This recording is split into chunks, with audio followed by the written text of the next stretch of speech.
بابل نامی شہر میں ایک نیک اور سچے نبی رہتے تھے جن کا نام تھا حضرت دانیال علیہ السلام۔ وہ اللہ کے بہت پیارے بندے تھے۔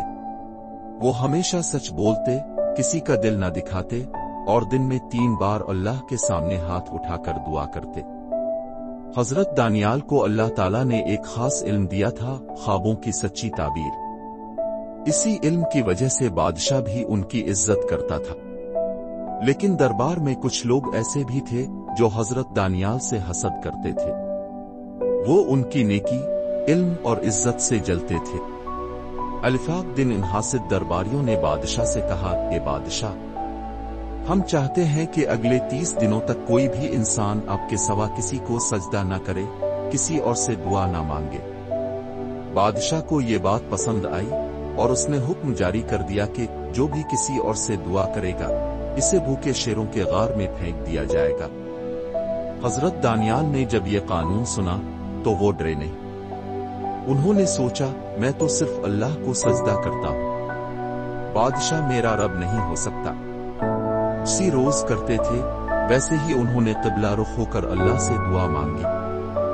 جب حاسد درباریوں نے یہ دیکھا تو دوڑتے ہوئے بادشاہ کے پاس گئے، بادشاہ سلامت، دانیال نے آپ کے قانون کی خلاف ورزی کی ہے۔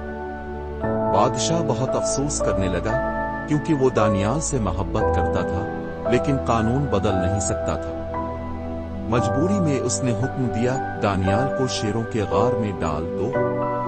دانیال علیہ السلام کو لے جایا گیا۔ غار کے اندر کئی بھوکے اور خونخوار شیر تھے۔ سب لوگوں نے کہا، اب تو وہ بچ نہیں سکتے۔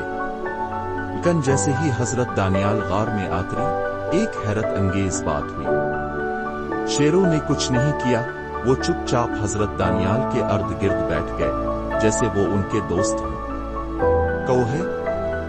کون کہ اللہ نے فرشتے کو حکم دیا تھا کہ میرے نبی کو کوئی نقصان نہ پہنچے۔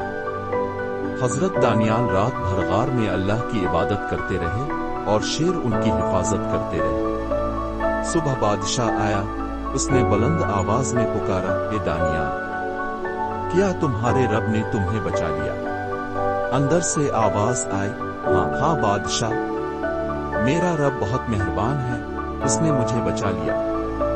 بادشاہ خوش ہو گیا، حضرت دانیال کو باہر نکالا اور جو لوگ سازش کرنے والے تھے انہیں شیروں کے غار میں ڈالا گیا اور شیر فوراً ان پر جھپٹ پڑے۔ اس کہانی سے ہمیں کیا سیکھنے کو ملتا ہے؟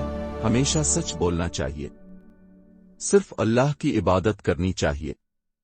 جو اللہ پر بھروسہ کرتا ہے وہ کبھی اکیلا نہیں ہوتا۔ حسد اور سازش کرنے والوں کا انجام برا ہوتا ہے۔